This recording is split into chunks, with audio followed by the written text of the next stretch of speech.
ကြည့်လိုက်မယ်ဆိုလို့ရှိရင်ဒီကောင်လေးကဘယ်လောက်ရှိလဲဆိုလို့ရှိရင်5ရှိဒီကောင်လေးကဟိုဟာအန်ဂယ်က30ရှိတယ်ပေါ့နော်အဲ30ရှိရဆိုတော့ကိုကဒီကောင်ကကိုဟိုပေါ့90 degree သွားတယ်အဲ့တော့ဒါဒီအကွေးလေးကိုအရင်ဆွဲလိုက်ဆွဲမယ်ဆိုတော့ကိုတို့ကပုံမှန်ဆိုလို့ရှိရင် drawing limit တို့ဘာလို့လုပ်တယ်ပေါ့နော်လုပ်မယ်ဆိုတော့ကိုကဒီမှာ line under ပုံမှန်တိုင်းမဲ့ကိုဒီမှာဘာလုပ်လိုက်မလဲဆိုလို့ရှိရင် line under နဲ့ဆွဲလိုက်မယ်ပေါ့နော်ဒီကနေဒီကောင်ကိုfight သွားလိုက်အဲ့ပြီးသွားပြီးဒီကောင်လေးကို click ထောက်တယ်ကိုတို့ဒီမှာ rotate ပေါ့နော်အဲ base point ဒီဘက်ကိုထောက်လိုက်တယ်ပြီးရင်သူ့ကိုနမူနာထားခဲ့မယ်ပေါ့နော် copy ပေါ့ပြီးရင်သူ့ကိုဘယ်လောက်သွားမလို့30 degree ကိုသွားလိုက်တယ်နော်ပြီးရင်ဒီကောင်လေးကိုပေါ် line လေးတစ်ခုကိုအပေါ်ထောင်းလိုက်တယ်ဟောပြီးဒီကောင်တစ်ခုကိုဆက်ပေးလိုက်အဲ့ဒါလို့ရှိရင်သူဒီကောင်လေးတစ်ခုရသွားတယ်ရသွားလို့ရှိရင်ကိုတို့ကဘာလာလဲဆိုရင်ဒီကောင်လေးနော်ဒီကောင်လေးကြတော့ကိုတို့ကဘာလဲဆိုလို့ရှိရင်သူကဒီကောင်လေးကစုစုပေါင်းဆိုဘယ်လောက်ရှိလဲ3ရှိတယ်ပေါ့နော်ဒီကနေပြီးတော့3ဆိုတော့45 degree ပေါ့45 degree ဆိုတော့ဒီလက်ရှိဒီနားလေးကနေပြီးတော့သူကဒီကနေတိုင်းတာပေါ့45ပေါ့နော်45ရှိရဒီကောင်ကြတော့ကိုကအန်ဂယ်ကိုသူပြောမထားဘူးပေါ့နော်အဲ့တော့အန်ဂယ်ပြောမထားတော့ကိုကဟိုဒီကောင်ရဲ့ဟိုဟာကိုအခုဘယ်လိုလုပ်မလဲဆိုရင်ဒီကောင်လေး45ပေါ့နော်ဒီကောင်လေး45ဖြစ်လိမ့်မယ်ပြီးရင်ဒီအပေါ်ကကောင်ကြတော့ကိုက90ဖြစ်လိမ့်မယ်ပေါ့နော်ဒါဒေါင်းမန်3ကန်ဖြစ်လိမ့်မယ်ဆိုတော့ဟိုကိုက45 90ပေါ့နော်အဲ့တော့စုစုပေါင်း3ကန်နဲ့အကုန်လုံးကကို180ရှိရလေဆိုတော့180ရှိရဆိုတော့ကိုကဒီကောင်ဘယ်လိုလုပ်မလဲဆိုလို့ရှိရင်ကိုတို့ကဒီကောင်ကိုနားထားပါ line under เนาะအဲ့တော့ဒီမှာအကိုတို့ကဒီမှာဒီအကိုတို့ကဘယ်လောက်စုစုပေါင်း3လောက်လို့3ဆွဲလိုက်တယ်ပေါ့နော်လူနာလေး3လေးဆွဲလိုက်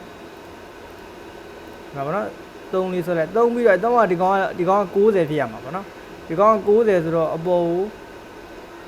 အဲ့တော့ထားပါတော့ဒီမှာအကိုဒါလေးအဲ့တော့ကို rotate လိုက်လိုက်မယ်ပေါ့နော် rotate ဒီကောင်ကိုအကိုတို့က45เนาะ45ကိုမှအကိုတို့ minor ခေါက်လိုက်လွယ်တာပဲလုပ်ချင်တာပေါ့နော်ဒါလေးခေါက်လိုက်ပြီးရင်ဒီကောင်လေးကိုကိုဒီမှာဒါလေးဆွဲပြလိုက်โอเคပြီးလဲပြီးတော့အကိုဒီမှာကြည့်လိုက်လို့ရှိရင်ဒီအပေါ် triangle လေးတော့အကိုရဒါလေးရပါတယ်ဒါပေမဲ့အဲ့ဒီကောင်ကသူကဒီ align နိုင်တော့ဒီအင်္ဂလိုင်းနိုင်တော့စောင်းမှာပေါ့နော်စောင်းမှာဆိုတော့အကိုကဘာလုပ်လိုက်မှာဒီကောင်ကို join လိုက် join ပြီးတော့ဒီကောင်ကိုစောင်းမယ်ပေါ့နော်စောင်းမယ်ဆိုလို့ရှိရင်ကိုက am under align ပေါ့နော်ဒီကောင်ကို under ဒီကနေပြီးတော့ဒီအစောင်းနိုင်ကိုလိုက်စောင်းနော်ဒီကောင် under ပြီးရင်ကိုဒီကနေပြီးတော့ဒီကိုနောက်တော့ကဒီကနေပြီးတော့ဒီကိုနော်အခုစပီးပို့လိုက်လို့ရင်သူစောင်းသွားပြီဆိုမှဒီကောင်ရဲ့ center လေးပေါ့နော်ဒီကောင်ရဲ့ center လေးကိုအခုယူပြီးတော့ဒီကောင်ရဲ့ center မှာထားလိုက်ပြီးလဲပြီးတော့အခုကအထဲထဲကိုသူဘယ်လောက်သွားလဲဆိုလို့ရှိရင် offset ကအထဲထဲကိုသူက 0.5 ပေါ့နော်ဆိုတော့ဒီကောင်ကလည်း 0.5 အဲ့တော့ကိုက 0.5 ရိုက်လိုက်နော်အရင်ဆုံးဒီကောင်ကို join လိုက်မယ်ပေါ့နော် join ဆိုတော့ဒီကောင်လေးကိုတော့ join ပြီးလိုက် join ပြီးတော့ offset 0.5 နော်ဒီဘောလည်း 0.5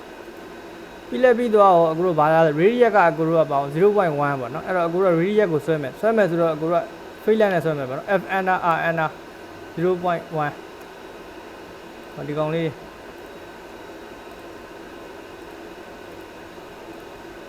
နော်ဒါလေးကိုဆွဲပြလိုက်